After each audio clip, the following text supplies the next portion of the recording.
The world's data is being used to train AI models, but who is watching the watchers?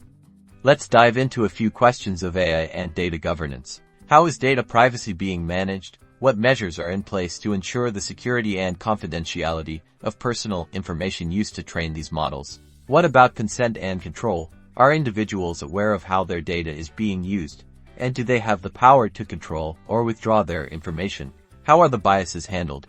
Are AI models trained on diverse and representative datasets, or are they perpetuating existing societal biases? How are these models being developed responsibly? Look for transparency in development and deployment. Ultimately, responsible use is everyone's responsibility. By actively assessing data governance, addressing potential biases, and preventing misuse, we can strive for the responsible and ethical development and use of AI technologies. Ongoing vigilance and a commitment to ethical practices are essential to ensure the benefits of AI are shared by all.